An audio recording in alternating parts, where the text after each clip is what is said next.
اللہ دیانت دار تو ہم کو بنا۔ الحمدللہ رب العالمین والصلاة والسلام علی خاتم النبیین، اما بعد فاعوذ باللہ من الشیطان الرجیم، بسم اللہ الرحمن الرحیم۔ الصلاة والسلام علیکہ یا رسول اللہ وعلا آلکہ و اصحابکہ یا حبیب اللہ۔ الصلاة والسلام علیکہ یا نبی اللہ وعلا آلکہ و اصحابکہ یا نور اللہ۔ اللہ پاک کے آخری نبی محمد عربی مکی مدنی صلی اللہ تعالی علیہ وسلم نے ارشاد فرمایا، جو شخص مجھ پر ایک مرتبہ درود پاک پڑھتا ہے اللہ تعالیٰ اسے ایک قرات اجر عطا فرماتا ہے، اور قرات احد پہاڑ جتنا ہے۔ سبحان اللہ، صلو علی الحبیب صلی اللہ علی محمد صلی اللہ علیہ وسلم۔ مدنی چینل کے ناظرین، پروگرام بازار اور کاروبار آج بھی ہم حاضر ہیں، اور آج کا ہمارا ایک ٹاپک ہے جس پر ہم بات کریں گے، اور یہ ٹاپک ایسا ہے کہ اگر ہم یہ غور کریں تو گاہک ہو یا تاجر، سیلز مین ہو یا کہ گھر کے افراد، یعنی اگر یوں کہا جائے کہ ہر انسان کا اس سے تعلق پڑتا ہے، اور وہ ٹاپک ہے لالچ، حرص۔ لالچ کیا ہوتی ہے، حرص کیا ہوتی ہے؟ بازار، کاروبار، تجارت، بزنس اور لینے دینے، خرید و فروخت کرنے کے حوالے سے لالچ کا کتنا تعلق ہے اور اس کا کیا نقصان ہے، شریعت ہمیں کیا کہتی ہے، ہمارے بزرگان دین رحمہم اللہ المبین لالچ کے معاملے میں کس طرح ڈرا کرتے تھے اور کیسے لالچ سے دور رہا کرتے تھے، ان تمام باتوں کو جاننے کی آج کوشش کریں گے۔ اور ہمارا مدعا اور نقطۂ نظر یا کہیے مرکزی خیال یہ ہوگا کہ ہمارا بازار، ہمارا کاروبار اور ہمارا لین دین لالچ سے پاک ہونا چاہیے۔ اور آپ چاہتے ہیں کہ لالچ سے پاک بزنس کریں، آپ چاہتے ہیں لالچ سے پاک خرید و فروخت کریں، آپ چاہتے ہیں کہ لالچ سے بالکل الگ ہو کر مسلمانوں کی خیر خواہی کے ساتھ آپ مارکیٹ میں رہیں، تو ہمارے سلسلے میں آخر تک شامل رہیں۔ محسن بھائی، اگر بات کی جائے حرص کی یا لالچ کی کہ یہ کہتے کسے ہیں، تو ناظرین کسی چیز سے جی نہ بھرنا اور ہمیشہ زیادتی کی خواہش رکھنا، اسے لالچ کہا جاتا ہے۔ اللہ اللہ۔ اچھا، اگر ہم قرآن مجید فرقان حمید کا مطالعہ کریں تو قرآن میں بڑا یوں کہا جائے کہ ایک ایسا میسج ہے کہ بسا اوقات یوں لگتا ہے کہ یار یہ کیا ہو گیا، کیونکہ ہم تو بچپن سے سنتے ہوئے آ رہے ہیں کہ لالچ بری بلا ہے۔ بچپن سے سن رہے ہیں کہ لالچ بری بلا ہے۔ جو لالچ کرتا ہے وہ بھی یہی کہتا ہے لالچ بری بلا ہے، ہاں، لیکن کرتا ہے وہ بھی یہی کہتا ہے لالچ بری۔ اچھا، کیوں کرتا ہے یہ ہم قرآن سے سیکھتے ہیں۔ قرآن میں اللہ تبارک و تعالیٰ نے ارشاد فرمایا وَأُحْضِرَتِ الْأَنفُسُ الشُّحَّ، اور دل لالچ کے پھندے میں ہیں۔ اب یہ دونوں چیزیں یوں کہا جائے متضاد ہو گئی نا۔ ایک طرف کہا جا رہا ہے کہ لالچ بری بلا ہے، دوسری طرف قرآن بتا رہا ہے کہ بائی ڈیفالٹ انسان کا دل، یا یوں کہا جائے کہ حیات کا دل، حیوانات کا دل، جو یوں کہا جائے جو زندگی رکھتا ہے، اس کے دل کے اندر لالچ بائی ڈیفالٹ، یعنی اس کے جب پیدائش ہوئی، اس کو جب بنایا گیا تو اس کے اندر لالچ رکھی گئی۔ جب لالچ کی بات کی جاتی ہے تو شاید کتے کی مثال زیادہ دی جاتی ہے کہ کتے کے اندر لالچ بہت زیادہ ہوتی ہے، تو کیونکہ وہ بھی حیوان ہے جس کے اندر حیات پائی جاتی ہے، تو آپ نے کہا کہ جس میں حیات ہے اس میں لالچ ہوتی ہے، تو انسان میں بھی حیات ہے، تو لالچ کا جو مادہ ہے اس کے اندر بھی آج کل لگتا ہے کہ کتے سے زیادہ انسان کے اندر لالچ، ایسا برا حال ہو گیا ہے۔ اور یہ لالچ جو ہے نا ناظرین، اب جو قرآن کا ہم نے ایک اسلوب سیکھا کہ قرآن نے کہا کہ اور دل لالچ کے پھندے میں ہے، اور ایک طرف کہا جاتا ہے کہ لالچ بری بلا ہے، تو اس کو اب کس طریقے سے ڈیفائن کیا جائے گا، اس کو کس طریقے سے ہم جو ہے وہ سمجھیں گے؟ تو علماء نے اس کی بڑی پیاری تفسیر بیان کی کہ ہر لالچ بری نہیں ہوتی، جو بری لالچ ہے وہ بری ہیں، اور جو اچھی لالچ ہے وہ اچھی بھی ہوتی ہے۔ اب آپ کہیں گے کہ جناب اچھی لالچ کیا ہوتی ہے، تو آپ ہمارے پروگرام میں ساتھ شامل رہیے، انشاءاللہ آپ کو ہم بتائیں گے کہ اچھی لالچ کیا ہوتی ہے اور کن چیزوں میں ہمیں لالچ کرنی چاہیے جو ہم نہیں کر پاتے ہیں۔ ہمیں کرنی چاہیے لیکن ہم نہیں کرتے، تو انشاءاللہ یہ ہم سیکھتے رہیں گے۔ یہاں مجھے قرآن کا ایک واقعہ، میں آپ واقعے کی طرف جائیں گے تو فضیل بھائی کی مسکراہٹ سے مجھے کچھ بات یاد آئی کہ ایک تو ہم لالچ کی مذمت بیان کر رہے ہیں، دوسری طرف آپ کہہ رہے ہیں کہ لالچ کریں۔ فضیل بھائی یہ کیسی بات ہے، ایک طرف منع کرے دوسری طرف لالچ کریں؟ بالکل، قرآن مجید فرقان حمید کی ماشاءاللہ ہمارے یوسف بھائی نے آیت پڑھی، حدیث پاک ہے کہ دو حریص کبھی سیر نہیں ہوں گے. اچھا. دو یعنی حریص لالچی کہہ لیں اس کو آپ, یعنی ایزی اس کے اندر. بھائی کون سا؟ فرمایا ایک علم کا حریص وہ کبھی سیر نہیں ہوگا. واہ واہ اور دوسرا مال کا حریص. سبحان اللہ. اللہ. آپ علم کے حریص کو دیکھیے. علم بھی تو ایک لالچ ہے نا, ٹھیک ہے نا, کہ ایک چیز آدمی سیکھتا ہے تو اسے ہوتا ہے کہ دوسری سیکھ لیں. ہے کوئی ایسا شخص کہ جس نے پہلے پارے کی تفسیر پڑھ کر یہ کہا ہوگا نہیں یار اب میں نے بہت سیکھ لیا, اب دوسرے پارے کی نہیں پڑھنے. ایک اسلامی بھائی ماشاءاللہ قرآن پاک کی تفسیر پڑھتے ہوئے چھٹے پارے پر پہنچ گئے. مجھے کہا یار دعا کرنا میری زندگی میں پوری تفسیر پڑھ لوں. واہ واہ واہ واہ. میں کوشش کرتا ہوں, شوق تھا علم حاصل کرنے کا شوق. اچھا یہی چیز ہمارے بزرگوں میں تھی جو تاجر بھی تھے. واہ واہ. تاجر جو ہمیں دیکھ رہے ہیں وہ بھی دیکھیں, اب آپ کہیں کہ مطلب لالچ نہ ہو یہ تو شاید جس کو آدمی ہو ہی نہیں سکتا. بائی ڈیفالٹ یہ چیز یہ ہے, ٹھیک ہے نا. مگر اب ایک تاجر کو کیا کرنا چاہیے کہ بھئی مال و دولت کما رہا ہے مگر علم کی بھی تو کچھ حرص رکھے, ٹھیک ہے نا, تاکہ پتہ یہ چلے کہ میں جو نفع لے رہا ہوں یا دوسرے کوئی بھی چیز کر رہا ہوں تو کیا یہ شرعاً مجھ پر میرے لیے درست ہے یا نہیں ہے. درست فرمایا. کتنا لے سکتا ہوں نہیں لے سکتا, بھئی وہ تو کہا گیا کہ کاغذ کا ایک پرزہ بھی 1000 روپے کے اندر جو نا فروخت کر سکتا اگر آپ کی ملکیت ہو, اگر آپ کی ملکیت ہو تو. مگر یہ کہ اس کا کیا طریقہ کار ہے, ٹھیک ہے, اس کو سیکھنے کے لیے. اب آپ دیکھیے سیدنا فاروق اعظم رضی اللہ عنہ تاجر ہیں, کیا بات, اور تجارت کرتے ہیں. حضور علیہ السلام علم دین سکھا رہے ہیں اصحاب صفا کو. ایک دن بازار جاتے ہیں اور ایک دن بازار سبحان اللہ, سبحان اللہ. بازار نہیں جاتے, اس دن خدا کے سیکھتے ہیں. جس دن بازار جاتے ہیں اس دن اپنے دوست سے ایک ترکیب کر کے رکھی ہے جو آپ کا اخوت میں بھائی چارہ جس کے ساتھ, کیا بات. آج آپ نے جانا ہے اور سیکھنا ہے, اور شام کو دونوں بیٹھتے ہیں کہ بھائی آج حضور علیہ السلام نے یہ سکھایا, آج نبی کریم علیہ السلام نے یہ سکھایا. کیا بات. تو یہ بھی تو ایک لالچ کا حصہ ہے. اچھا میں یہاں پہ چاہوں گا کہ قرآن مجید فرقان حمید کی ایک آیت میں کوٹ کروں. یہ ہے پارہ نمبر 1 سورہ بقرہ کی آیت نمبر 96. اللہ تبارک و تعالی ارشاد فرماتا ہے بے شک تم ضرور انہیں پاؤ گے کہ سب لوگوں سے زیادہ جینے کی ہوس رکھتے ہیں, اور مشرکوں سے ایک کو تمنا ہے کہ کہیں 1000 برس جیے, اور وہ اسے عذاب سے دور نہ کرے گا اتنی عمر دیا جانا, اور اللہ ان کے کو تک دیکھ رہا ہے. ترجمہ کا ایمان تھا. اچھا اس کے تحت صدر الفاضل حضرت علامہ سید نعیم الدین مراد آبادی رحمۃ اللہ تعالی علیہ نے خزائن العرفان میں لکھا کہ مشرکین کا ایک گروہ تھا مجوسی, وہ آپس میں یعنی جب سلام دعا کرتے تحیت و سلام کے موقع پر کہتے کہ جیو 1000 برس, مطلب یہ کہ مجوسی مشرک 1000 برس جینے کی تمنا رکھتے ہیں. یہودی ان سے بھی بڑھ گئے کہ انہیں حرص و زندگانی سب سے زیادہ ہے, عزیز ہے. تو کیا پتا چلا کہ بھئی یہ اچھا اسی طریقے سے حرص کا تعلق صرف مال اور علم سے نہیں ہے, یہ بہت خوب بات کا بھی جی حریص ہوتا ہے. کیا ربی کہاں کھانا, اچھا لوگ نے دعوتوں میں آپ دیکھتے ہیں کہ بھئی یہ فٹافٹ نکال لیا, بھئی پہنچ بھی جائے گا. وہ کہتے ہیں نا وہ پیٹ بھر گیا مگر دل نہیں بھرا. دل نہیں بھرا. اچھا نکال بھی اتنا لیتے ہیں, ضائع بھی کرتے ہیں. جی. اور ایک تاجر اگر برکت چاہتا ہے تو یقین مانے آپ خود اپنی دکان میں, اپنے آفس میں, اپنے ملازمین میں, اپنے گھر بار میں یہ عادت بنائے کہ بھئی ہمیں جو ہے نا وہ پلیٹ صاف کرنی ہے. صحیح. کیونکہ رزق کو ضائع کرنا یہ بے برکتی کی سب سے بڑی وجہ ہے. بچوں کی بھی تربیت ہو, بچوں کو بھی سکھائیں کہ بیٹا یہ پلیٹ صاف کرنا ضروری ہے.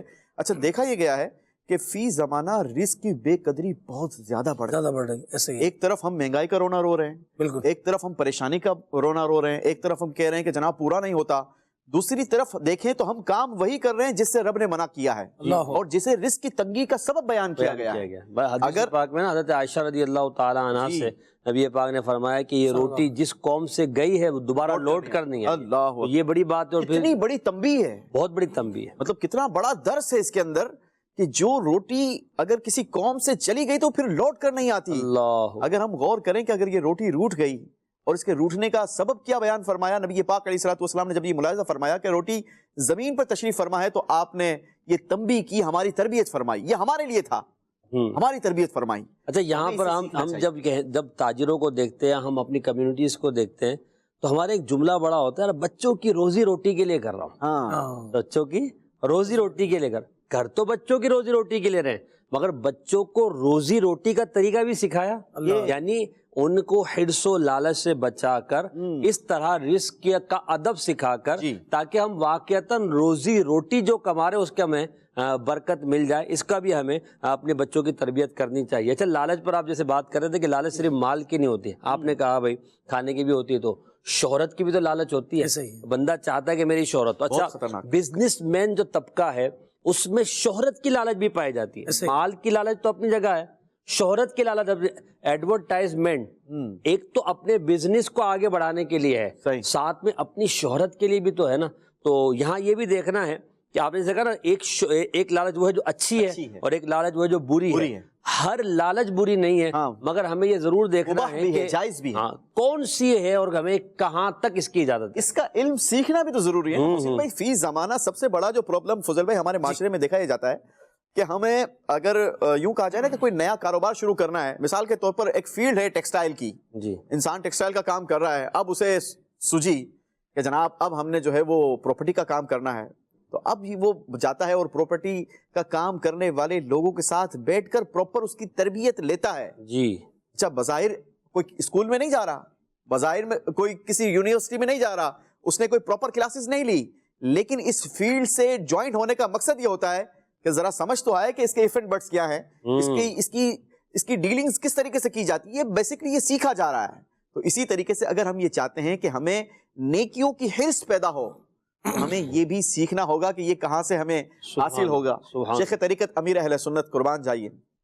ناظرین کیا کمال کی ہماری تربیت فرمائی, اور اتنے اچھے انداز کے ساتھ ہماری تربیت فرمائی, اور ایسی تربیت فرمائی کہ جس کا تذکرہ خود احادیث مبارکہ میں ملتا ہے. نیت المؤمن خیر من عملی, the intention of مومن is the better than of his action. مسلمان کی نیت اس کے عمل سے بہتر ہے. آپ دیکھیں کہ آپ کاروبار پر روز جاتے ہیں, ہم بھی جاتے ہیں, سب جاتے ہیں, اگر اچھی نیت کے ساتھ ہوگا تو ہمارا یہ کاروبار بھی نیکیوں والا ہو جائے گا, ہمارا یہ کاروبار بھی ہمارے لیے باعث برکت ہو جائے گا. فضل بھائی صحیح ہے. اور اس میں یہ کہ جب بھی آدمی نیتیں تو ایسی ہیں کہ آدمی جیسے صبح کرے, صبح کے وقت یہ نیت کرے انشاءاللہ تبارک و تعالی میں فجر کی نماز پڑھ کے اور ذکر و اذکار کر کے اب کچھ دیر آرام کر کے فوراً جس کا جیسا کاروبار ہو میں اس پہ جاتا ہوں. میں اس لیے یہ جائز کاروبار کرتا ہوں تاکہ حرام سے بچوں, اپنے گھر والوں کے کسی کے آگے وہ ہاتھ انہیں نہ پھیلانے پڑے.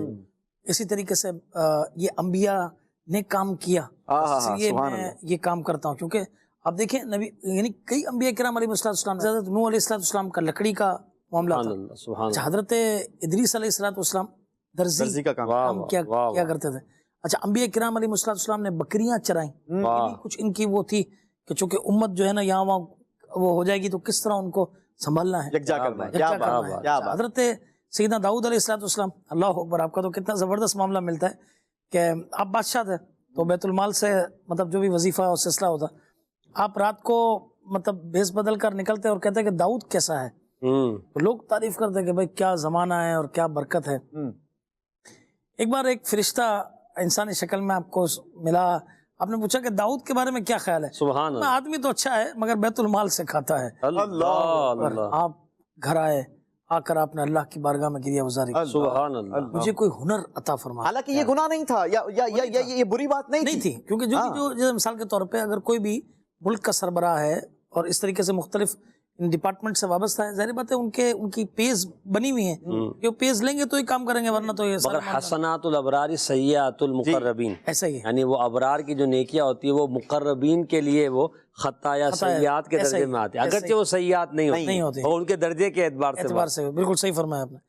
اب حضرت داؤد علیہ السلام نے دعا کی تو اللہ تعالیٰ نے انہیں لوہے کا کام عطا فرمایا, زرہیں بناتے تھے اور لوہا جو ہے آپ کے ہاتھ میں موم ہو جاتا. سبحان اللہ. اچھا ان کے صاحبزادے ان سے بڑھ کر پوری دنیا کی بادشاہت ہے, سلیمان علیہ السلام, حضرت سلیمان علیہ السلام ٹوکریاں بنا کر آپ یہ سمجھے گزارا فرماتے تھے. اچھا حضور علیہ السلام, آپ کیا بات, قربان جائیے. اللہ اکبر, جب آپ اس تجارت پر آئیے جو پیکٹ آپ کا حضرت خدیجہ رضی اللہ غلام نے یہ تو دیکھ کر نا کہ میں تو سارا راستہ دیکھتا رہا, انہیں کتنے مواقع ملے کہ جو ڈیل آپ کے ساتھ ہوئی تھی اس سے زیادہ ملا وہ سب وہ رکھ سکتے ہیں, مگر وہ انہوں نے اس طرف نہیں گئے. کیا بات ہے, یہ نا کہ لالچ کی طرف بالکل نہیں گئے, اور آ کر سارا حساب و کتاب جو ہے وہ ہینڈ اوور کر دیا. یہی چیز بنی واہ، آگے جا کر حضرت خدیجہ رضی اللہ تعالیٰ عنہ نے کیا بات. پیغام نکاح دی. کہ حضرت داؤد علیہ السلام کے بارے میں تو نبی پاک خود فرماتے ہیں نا کہ اللہ کے نبی داؤد علیہ السلام اپنے ہاتھ کی کمائی سے کھاتے تھے، سبحان اللہ. اور اپنے ہاتھ کی کمائی سے کھانے والا یہ اللہ کے نزدیک پسندیدہ ہے. پسندیدہ. اچھا، یہاں ہم لالچ پر بات کر رہے ہیں، ہم تاجر کے حوالے سے گفتگو کر رہے ہیں، آپ بھی کچھ حضرت داؤد علیہ السلام کا تذکرہ آیا ہے تو میں نے سوچا قرآن کا ایک واقعہ سنا دیں. سبحان اللہ. حضرت داؤد علیہ السلام کی قوم، ناظرین ہمارے لیے بہت بڑا سبق ہے، اور یوں کہا جائے کہ یہ جو واقعہ میں آپ کے سامنے بیان کر رہا ہوں یہ قرآن کا واقعہ ہے. خود رب العزت نے قرآن مجید فرقان حمید میں اسے ارشاد فرمایا. میں اسے جو کتابوں میں ملتا ہے تفسیر، اس میں انشاءاللہ میں پیش کرنے کی کوشش کرتا ہوں. حضرت داؤد علیہ السلام کی قوم کے 70,000 آدمی سمندر کے پاس ایلا نامی گاؤں میں رہا کرتے تھے. 70,000 لوگ تھے اور ویل سیٹ تھے. فضل بھائی، ان کا جو ذریعہ معاش تھا یہ فشنگ تھا، مچھلیاں پکڑا کرتے تھے اور اپنی زندگی بڑی ہنسی خوشی گزار رہے تھے. اللہ تبارک و تعالیٰ نے ان کا امتحان لیا، اور امتحان ان کا یوں لیا گیا کہ ہفتے کے دن، سیٹرڈے کے دن ان پر مچھلی کا شکار حرام قرار دے دیا گیا. صحیح. جناب حکم آ گیا رب کی طرف سے. اب لوگ اس کام سے رک گئے. ہفتے کے دن وہ شکار کے لیے نہ جاتے، باقی پورا ہفتہ وہ چاہتے تو شکار کر سکتے تھے. اچھا، اب ان کا امتحان تھوڑا سخت یوں کیا گیا کہ جب یہ عام دنوں میں جاتے شکار کے لیے تو مچھلیاں اس کوانٹٹی میں نظر نہ آتی، نہ ان کے ہاتھ آتی. لیکن جب سیٹرڈے کے دن یہ جاتے تھے تو دیکھتے تھے کہ مچھلیاں ایسی ہیں کہ ہاتھ ڈالو تو سامنے نظر آ رہی. ہاں، مطلب ہاتھ سے پکڑ لیے بندہ، اتنی آسان. اب شیطان نے اپنا کام کرنا شروع کیا. اللہ. شیطان نے ان کے ذہن کے اندر ایک ہیلا دیا کہ ایک کام کرو کہ ان سمندر سے چھوٹی چھوٹی نالیاں نکال کر ایک بڑے بڑے تالاب بھر لو. اس سے ہوگا یہ کہ سیٹرڈے کے دن جب یہ مچھلیاں آئیں گی تو نالیوں سے آپ لوگ بند ہٹا دینا، مچھلیاں وہاں سے نالیوں کے ذریعے یہ بڑے حوض میں آ جائیں گی. ہفتے کے دن شکار نہیں کرنا، لیکن جب اگلا دن آئے سنڈے اس کو کا شکار کر لینا، سنڈے کے دن کر لینا، یا پورے ہفتے میں جب چاہو کر لینا. جب یہ شیطان نے ان کو یہ ہیلا دیا اور عام لوگوں میں جب یہ مشہور ہوا تو اب ان کے 3 گروہ بن گئے. ایک نے کہا کہ نہیں جناب ہم یہ کام بالکل بھی نہیں کریں گے. دوسرے گروہ نے کہا کہ یار جو کرتا ہے اس کو کرنے دو، یا شیخ اپنی اپنی دیکھ یار ہم تو نہیں کر رہے نا، ہم نہیں کریں گے، اور جو کر رہا ہے اس کو کچھ برا بلا بولیں گے بھی نہیں. فی زمانہ بھی ایسے لوگ ملتے ہیں کہ جناب وہ اپنی کر رہا ہے نا یار اس کو کرنے دو، اس کا مسئلہ ہے. ایسا نہیں ہے. اللہ تبارک و تعالیٰ نے ہمیں امر بالمعروف و نہی عن المنکر کا حکم دیا ہے. خیر، واقعے کو آگے لے کے چلتے ہیں. اور ایک وہ گروہ تھا کہ جس کو شیطان کا یہ ہیلا بڑا سمجھ آیا، اور یہ شیطان کی جو ٹرک تھی بیسیکلی یہ بڑی چال تھی، وہ اس نے اس پھندے میں جو ہے نا وہ ان کو بند کر لیا. اب لوگوں کو وہ کچھ لوگوں کو وہ پسند آ گیا، لیکن جن 2 گروہ کو یہ پسند نہیں آیا تھا، جس نے کہا تھا کہ نہیں جناب ہم کسی کو برا بھلا نہیں کہیں گے، ان لوگوں نے اور ان کے درمیان اس گاؤں کے اندر ایک دیوار قائم کر دی گئی. اچھا. اور وہ دیوار ایسی تھی کہ جو لوگ یہ فیصلے پہ تھے کہ جناب ہم یوں ہیلے کے ذریعے فشنگ کا کاروبار کریں گے اور زیادہ مال کمائیں گے، ان کے درمیان ایک دیوار ہو گئی اور باقی 2 گروہ ایک طرف ہو گئے. اب ہوا یہ کہ یوں چلتا رہا. حضرت داؤد علیہ السلام کو جب پتا چلا تو آپ بڑے جلال میں آئے. آپ نے اللہ کی بارگاہ میں دعا بھی کی. ایک دن جو 12,000 لوگ تھے جو فشنگ کو درست قرار دیتے تھے اور اس ہیلے کے ذریعے فشنگ کرتے تھے، اس طرف سے آواز آنا بالکل بند ہو گئی. Pin drop silent. اچھا، اس طرف جو رہنے والے لوگ تھے دوسری طرف وہ بڑے پریشان ہوئے. اس طرف بڑی خاموشی ہو گئی، وہ علاقہ بڑا خاموش ہو گیا. ہوا کیا ہے، ماجرا کیا ہے؟ تو اب دیوار کے اندر سوراخ کیا گیا تو دیکھا کہ 12 کے 12,000 لوگ سارے کے سارے بندر بن گئے. استغفر اللہ. سارے بندر بن گئے تھے. اب جناب بڑے بڑے دروازے اس دیوار کے اندر قائم کیے گئے اور یہاں سے لوگ اس علاقے میں گئے جو اللہ کی نافرمانی پر یوں کہا جائے شیطان کے ہیلے میں، شیطان کے اس پھندے میں آ گئے تھے. جب وہاں گئے تو وہ بندر جو تھے بیسیکلی تو ان کے رشتہ دار ہی تھے، بیسیکلی تو ان کے رشتہ دار تھے. وہ بندر جانتے تھے کہ یہ کون ہے ہمارا. اب وہ اپنے رشتہ دار کے قریب آتے اور بلند آواز سے روتے تھے، دھاڑے مارتے تھے. 3 دن تک ان لوگوں کا یہ عالم رہا، نہ کچھ کھایا نہ کچھ پیا. اور 3 دن کے بعد یہ سارے 12 کے 12,000 بندر یہ ہلاک اور برباد ہو گئے. سورہ بقرہ آیت نمبر 65 میں جی قد علمتم الذین اعتدوا منکم فی السبت فقلنا کونوا قردۃ خاسئین. جی کہ اور بے شک ضرور تمہیں معلوم ہے کہ تم میں کہ وہ جنہوں نے ہفتے میں سرکشی کی تو ہم نے ان سے فرمایا کہ ہو جاؤ بندر دھتکارے ہوئے. اللہ یہ لالچ کی وجہ سے، لالچ کی وجہ سے. لالچ کی وجہ نا، بیسک وجہ یہی تھی نا کہ لالچ ہوئی اور ان کو شکار تو مل رہا تھا، ایسا نہیں تھا کہ وہ بھوکے مر رہے تھے، لیکن وہ جو زیادہ کی طلب فی زمانہ، اگر ہم اپنے معاشرے پر غور کرتے ہیں تو ہمیں بھی یہی ساری چیزیں نظر آتی ہے کہ ہمارے پاس اللہ نے بہترین مال دیا ہے، سب کچھ دیا ہے، اس کے باوجود وہ امیر علیہ سنت وہ شعر پڑھتے ہیں نا کہ سیٹھ جی کو فکر ہے ایک ایک کے دس دس کیجئے، موت آ گئی کہ حضرت جان واپس کی. یہ لالچ ہی کی وجہ سے ہے. اور دیکھیں ہم یہ دیکھتے ہیں کہ ہم سمجھتے ہیں کہ رزق اللہ پاک نے دینا ہے، آیا ہے رزق کا ضامن اللہ پاک ہے، وعدہ ہے، اس کے باوجود ہم یہ سمجھتے ہیں کہ میں یہاں سے بھی سمیٹ لوں، میں وہاں سے بھی سمیٹ لوں، میں یہ طریقہ بھی اختیار کر لوں، میں وہ طریقہ بھی اختیار کر لوں. اور یہ شاید ہمارا گمان ہوتا ہے کہ اگر میں نے یہ طریقہ اختیار کیا تو میرا مال ڈبل ہو جائے گا، میرا بینک بیلنس بڑھ جائے گا. حالانکہ ایسا نہیں ہے، جتنا مقدر میں ہے وہی اتنا ملے گا، اور جو آپ کے مقدر میں نہیں ہے وہ آپ کو نہیں کوشش کر لو، چاہے کتنی کوشش کر لیں. اب وہ چاہے تاجر ہو چاہے وہ گھاک ہو. میں یہاں اس پر میں کہوں گا کہ ہم موضوع کو وہ تھوڑا سا وسیع بھی کریں جی، کہ ہم صرف تاجر پر بات کریں. ٹھیک ہے، تجارت کرنے والے کو تو لالچ ہوتی ہے جی، مگر گھاک کو بھی تو فضل بھائی لالچ ہوتی ہے نا. آپ نے بھی سوشل میڈیا پہ شاید ایک ویڈیو دیکھی ہوگی، میں نے بھی ایک ویڈیو دیکھی تھی. اچھا، بہت ساری اس طرح کی ویڈیوز چلتی ہے. ایک صاحب جو ہے وہ مرغی لینے کے لیے مرغی والے کی دکان پر گئے، ٹھیک ہے. اب وہ مرغی والے کی دکان پر گئے تو مرغی والے سے مثال کہ آپ 2 کلو مرغی تول دو. تو وہ مرغی والا گوشت کاٹنے لگا. انہوں نے یہاں پہ ایک تھیلا جو ہے وہ اپنا سامنے رکھا ہوا تھا. جیسے وہ تھوڑی اس کی توجہ ادھر ادھر ہوئی تو وہاں سامنے سے رکھی ہوتی مرغیاں، تو مرغی کا جو وہ تھا ایک پیس پورا اٹھا کے اس میں تھیلے میں ڈالا. اتنے میں پیچھے سے ایک آدمی آیا، اس کے ہاتھ میں پیچھے سے یوں کر کے اسے دیا، وہ لے کے چلا گیا. اور پھر جو وہاں اس کا سامان تھا اس میں سے 2 کلو جو اس نے لینا تھا وہ لیا. یوں سمجھیے کہ پیسے 2 کلو کے دیے اور 3 کلو مرغی گھر لے کر چلا گیا. ایک تو چلے دھوکہ بھی ہے، چوری بھی ہے، مگر یہ سب کرنے پر ابھارا کس چیز نے؟ حرص نے، لالچ نے. اسی طرح شاید ایک ٹھیلے والے کو آپ نے دیکھا ہوگا، بیچنے والے، یہاں میں خریدار کی بات کیا، اب میں چلے بیچنے والے کی بات کر لیتے ہیں. تو بیچنے والے کا ایک انداز یہاں دکھایا گیا، آپ نے سوشل میڈیا پہ دیکھا ہوگا کہ وہ جب سبزی تولتا ہے یا آم تولتا ہے تو اس کی تولنے کی جو تھیلی ہے وہ الگ ہے اور دینے کی تھیلی الگ ہے. اس نے جو ہے وہ تھیلیوں میں بھرے ہوئے، جیسے مثال کے طور پر آم ہے، اب آم کا موسم آ رہا ہے تو 2 کلو آپ نے مانگے، اب میں نے 2 کلو آپ کے سامنے وہ بھر بھی رہا ہوں. اب جیسے آپ کی وہ نیچے تول کر میں نے رکھی، تھیلیاں تو ایک جیسی، اٹھا کر میں نے دوسری تھیلی آپ کو دے دی. اب اس میں 2 کلو کے بجائے 1.5 کلو آم تھے. تو یہ میرے لالچ نے کرا ہے. وزن کی کمی تھی یا وزن کی کمی؟ وہ مال بھی خراب تھا؟ نہیں، وزن کی کمی تھی. مال تو جو تھا ٹھیلے پر ویسا ہی تھا، مگر صرف اور صرف تھیلی تبدیل کر دی. اور تھیلی تبدیل کرنے میں کوانٹٹی میں کمی تھی، اور یہ کوانٹٹی اپنے مال کو بڑھانے کے لیے تھی. اگر بالفرض اس دن وہ لوگوں کو اس طرح دھوکہ کر کے اتنی تھیلیاں، مگر 10 تھیلیاں بیچ گیا اور وہ اس نے 10,000 روپے زیادہ کما بھی لیے، تو یہ 10,000 اس کے اپنے جیب میں تو نہیں رہیں گے. تو گھاک بھی لالچ کر رہا ہے، تاجر بھی لالچ کر رہا ہے، اور یہ لالچ جو ہے وہ انسان کو اتنا پھنسا دیتی ہے. فضل بھائی آپ نے دیکھا ہوگا، یوسف بھائی، کہ بندہ جب اس میں پھنستا ہے نا، جس میں قرآن پاک کی الفاظ کتنے خوبصورت ہے کہ اس لالچ کے پھندے میں پھنس جاتا ہے، پھر نکلنے کی اس کی طرف توجہ نہیں ہوتی. بہت سمجھایا جائے، بہت سمجھایا جائے، بس اللہ چاہے تو ہی وہ بندہ اس سے بچ سکتا ہے، ورنہ وہ لالچ میں یعنی پڑھ کر ایسے ایسے کام کرتا ہے کہ عقل کام نہیں کرتی کہ یہ کر کیا رہے ہیں لوگ. ایسا ہی ہے. یہ جو آپ نے بات کہی کہ اس کو سمجھایا جاتا ہے مگر اسے سمجھ نہیں آتی. آپ مکتبۃ المدینہ کی جو کتاب حرص، یہ جو شروع ہوئی ہے جس واقعے سے، اگر آپ دیکھیں کہ وہ کیسا یعنی دل ہلا دینے والا یہ واقعہ ہے کہ ایک شخص کے گھر میں جو ہے نا وہ ایک عجیب و غریب ناگن رہا کرتی تھی، روز سونے کا انڈا دیا کرتی تھی. گھر کا مالک مفت کی دولت ملنے پر خوش تھا.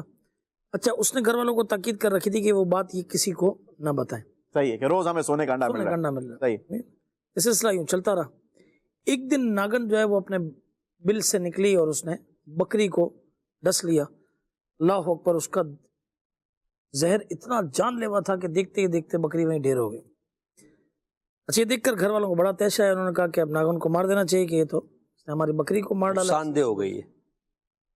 اب وہ جو شخص تھا اس نے کہا کہ بھائی دیکھو، تھوڑا سوچو کہ جو ہمیں فائدہ سونے کے انڈے سے مل رہا ہے اسے تو ہم کئی بکریاں خرید سکتے ہیں، روز اتنی بکریاں خرید سکتے ہیں، تو کوئی بات نہیں، چلو ہم اسے گزارا کر لیتے ہیں. تھوڑے دن بعد ناگن نکلی اور اس نے گدھے کو ڈس لیا جو ان کے کام کاج کرتا تھا. اچھا، اب تو شخص سخت گھبرایا کہ بھائی یہ تو بڑا معاملہ بڑھ رہا ہے، ڈسٹرب ہو گیا.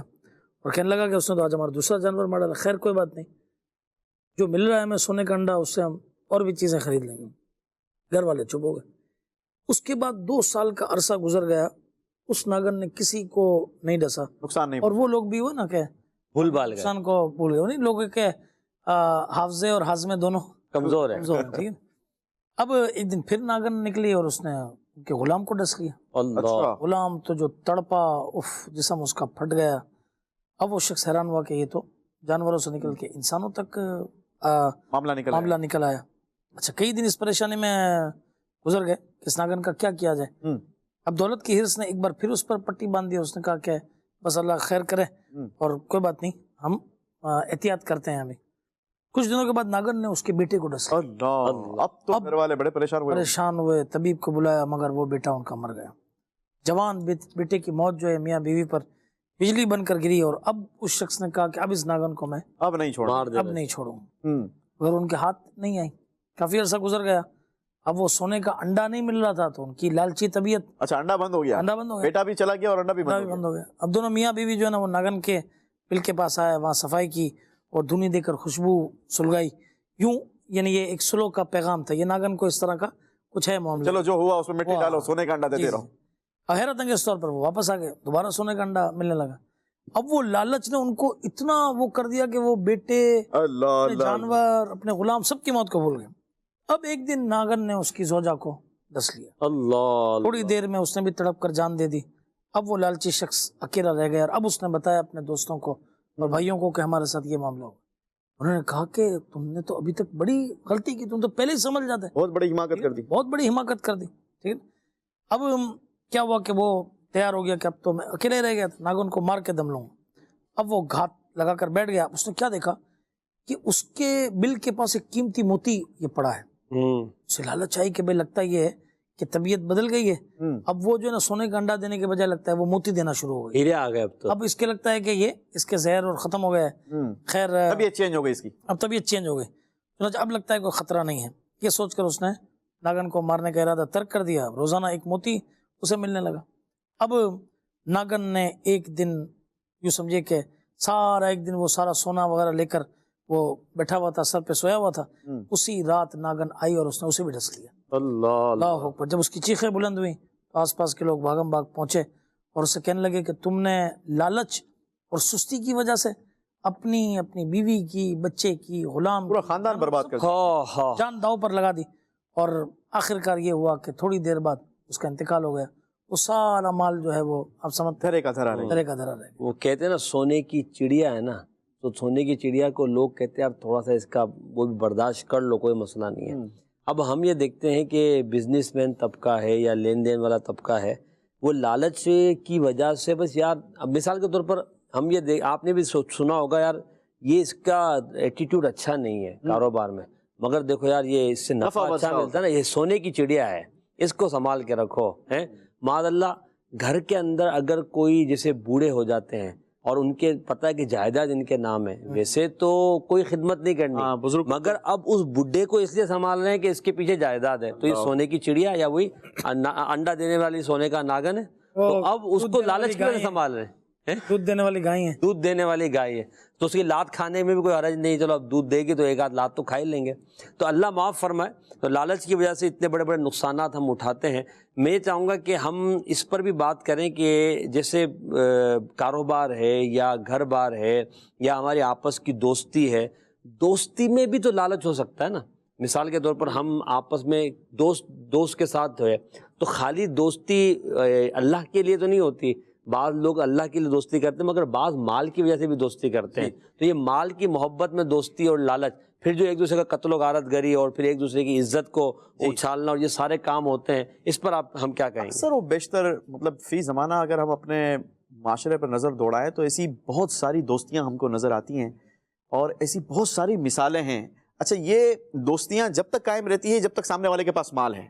جیسے ہی اس کا مال کم ہوا نا تو پھر پتہ لگ جاتا ہے کہ جو ساتھ جینے مرنے کے وعدے تھے یا ایک دوسرے کے بغیر چلتا نہیں تھا, ان کا اب ایسا رشتہ ہو گیا ہے کہ وہ ایک دوسرے کا منہ دیکھنے کے لیے تیار نہیں. تو ایسا بالکل نہیں ہونا چاہیے. یاد رکھیے گا ناظرین, جو اس کا حشر ہوا نا, جو فضیل بھائی نے واقعہ سنایا کہ سونے کے انڈے والے سونے کے انڈے چاہے جتنے اس کے پاس تھے، جتنے موتی اس کو مل گئے، لیکن ایک دن مرنا ہے، آخر موت ہے. جس دن یہ سانس کی مالا ٹوٹی نا، یہ سارے موتی، ہیرے جواہرات، سونا، جائیداد سب یہیں کا یہیں رہ جائے گا اور ہم نے خالی ہاتھ جانا ہے. بات چلتی رہے گی. آئیے آپ کو لیے چلتے ہیں ہمارے ایک سیگمنٹ کی طرف. باتیں چل رہی ہیں لالچ کے حوالے سے، تو آئیے بات کرتے ہیں فیلڈ کی باتیں. اللہ دیانت دار تو ہم کو بنا. لوگ 5-5 6 لاکھ روپے کے جانور لے آتے ہیں اور قصاب کے چکر میں جو نا قصاب دیکھو وہ جائز پیسے لیتے ہیں جو کاریگر ہوتے ہیں. 1000-2000 روپے بچانے کے چکر میں وہ جانور کا ستیہ ناش کراتے ہیں اور غیر مسلم بھی بہت آتے ہیں. ریگولر روٹنگ کا قصاب ہے، اس کو ہم کیسے شناخت کریں اور جو برساتی ہیں ان کو کیسے. تو آپ مہنگے ترین جانور بھی لاتے ہیں، ہر طریقے سے اس کو کھلاتے پلاتے بھی ہیں. جب اوریجنل کسی قصاب کو پیسے دینے کا ٹائم آتا ہے تو آپ کا دل چھوٹا ہو جاتا ہے. آپ کوانٹٹی میں ویسے تو ہر چیز افورڈ کر لیتے ہیں، بس گوشت والے کے وقت پر آپ کا دل کیوں چھوٹا ہو جاتا ہے. آپ جو 1-1.5 لاکھ روپے کی قربانی کے لیے جانور لاتے ہیں، اس کو ایسے آدمی سے قربانی کرائیں جس کو آپ جانتے ہیں کہ یہ قصاب ہے. جب قصاب نہیں ہوگا تو لازمی بات ہے ذبح بھی وہ غلط کرے گا. جو پروفیشنل ہیں وہ تو اپنے کارکردگی سے نظر آتے ہیں، تو لہٰذا یہ تو آپ کے اوپر ڈیپینڈ کرتا ہے نا کہ آپ شناخت رکھیں.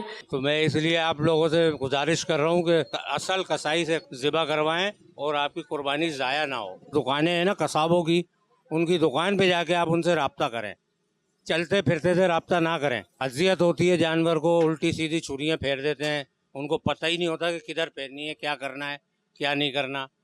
اور اصل قصاب جو ہوگا وہ اس کی جگہ پہ چھری پھیرے گا، جانور اتنا تڑپے گا نہیں. جو آپ کے محلے کے قریبی ان سے کٹوائیں. اللہ دیانت دار تو ہم کو بنا. ایک بہت بڑا پرابلم ہوتا ہے قصاب کا جی. ان دنوں میں. اصل میں دیکھیں اس میں دو چیزیں. ایک تو بات جو انہوں نے کی کہ بھائی جن کا کام کاج ہے ان سے کروائیں، وہ تو ٹھیک ہے، آپ کی بات بالکل صحیح ہے، فیلڈ کے افراد سے فیلڈ کے افراد سے کام کروائیں. مگر دیکھیں معاملہ یہ ہے کہ ان فیلڈ کے افراد کو میں یہ ایڈریس کرنا چاہوں گا کہ بھائی آپ کو عید کے دنوں میں ایسا کیا لالچ آ جاتا ہے کہ جو آپ سے سارا سال یوں سمجھے کہ گوشت خرید رہا ہے، آپ اس کے لیے بھی آنکھیں اوپر چڑھا لیتے ہیں. چالی دونوں ہاتھ سے بیچ رہی ہے نا، ہاتھ دونوں ہاتھوں سے ملایا جا رہا ہے. یعنی آپ دیکھیں جو دام مثال کے طور پہ باہر والا آ کے سپوز ایک گائے 15,000 روپے میں کاٹ رہا ہے، صحیح ہے. اب اس کے آپ سے سارا سال گوشت لیتا ہے. اب آپ کہو کہ بھائی آپ کے 5 گائے ہیں، میں 30,000 روپے سے کم نہیں کاٹوں گا، تو یار فی گائے تو یہ ٹھیک ہے، اس نے جو ہے نا وہ 5 لاکھ کی قربانی کیوں نہ کیوں. مگر آپ 15 کی جگہ پہ چلو آپ کاریگر ہو، آپ کا وہ ہے، آپ 20,000 لیں، وہ 20,000 میں بھی آپ سے کٹوائے گا. مگر یار یہ آپ یوں سمجھے آپ کے جو ہے نا ڈبل پیسے آپ لیں گے. تو یہ تو اچھا ایسا ہوتا کیا، دیکھیں آدمی پورے سال جانور کے لیے چھری تیز کرتے ہیں اور ان دنوں میں اپنے گھاک کے لیے چھری تیز کرتے ہیں. نہیں، چھری تیز بھی کرنا. اور دیکھیں میں آپ کو بتاؤں، دیکھیں وہ ملنا وہی ہے جو نصیب کا ہے. صحیح بات. بعض اوقات لوگ دیکھیں لوگ یہاں پہ ایک پیسہ بچاتے ہیں، لیکن مانے چارہ کہیں یہاں سے 25 روپے کلو مل رہا ہوگا اور وہاں 15 روپے کلو مل رہا ہوگا نا، تو وہاں ٹپ کے وہاں چلے جائیں گے. یہ نہیں ہو جانور کے 20 روپے کا پیٹرول چلے گا، اس کا چلے گا، اس کا نہیں ہے. مگر یہ لوگوں کی ایک وہ ہے لالچ. اچھا اب یہ چیزیں آپ دیکھیں کہ اگر ہم اس میں دیکھیں کہ صحابہ کرام علیہ رضوان کا کیا طرز عمل تھا. حضرت سیدنا عبد الرحمن بن عوف رضی اللہ تعالیٰ اتنے بڑے تاجر، مکے میں سب کچھ چھوڑ کے خالی وہ سمجھے کہ 2 کپڑوں سمیت مدینے آ گئے، ہجرت کر گئے. اچھا جنہوں نے آپ کو جن کے ساتھ آپ کا اخوت بھائی چارہ تھا، انہوں نے کہا کہ ہمارا تو کام کھیتی باڑی کا ہے، آدھا کھیت لے لیجئے اور کام کیجئے. آپ نے فرمایا نہیں، ہم تاجر لوگ ہیں، ہمیں بازار کا راستہ دکھا دو. سبحان اللہ. وہ بازار گئے اور ان قریب مدینے کے اتنے بڑے تاجر ہو گئے. واہ واہ واہ. جب آپ کا مال مدینے میں آتا تو دھوم مچ جاتی تھی. سبحان اللہ. کسی نے آپ سے پوچھا کہ اتنی ریپڈ ترقی آپ نے کیسے کی؟ آپ نے فرمایا کہ میں کم نفع پہ مال بیچ دیتا ہوں. واہ واہ کیا بات. یعنی ایسا یہ پوائنٹ ہے کہ اگر لالچ نہ کی جائے اور کم نفع، اچھا کیوں سرکولیشن ہے نا، یہ نہیں آپ تو ماشاءاللہ سبھی تجارت سے وابستہ ہیں کہ جب یہ پیسہ یعنی یہ کیش میں ہو جائے گا، یہ پیسہ یہ آئے گا آپ کے پاس، تو انشاءاللہ اللہ تبارک و تعالیٰ نے چاہا تو اس کے اندر برکت ہوگی. کم پروفٹ زیادہ کوانٹٹی. اور یہ ایک بہت بڑا بزنس کا یوں کہا جائے گر ہے. یہ بہت بڑے بڑے جو ملٹی نیشنل ادارے ہوتے ہیں نا، وہ اسی تھیوری پر کام کر کے اپنے بزنس کو گرو کر رہے ہوتے ہیں. نفع کم ہوتا ہے لیکن کوانٹٹی بہت زیادہ ہو رہی ہے. ہم نے پیکج دکھایا اور قصاب کے حوالے سے جو ہماری گفتگو جاری تھی، اس میں ایک بہت بڑا دھوکہ یہ بھی دیا جاتا ہے. چلو مہنگا، آپ نے کہا کہ مہنگا کسائی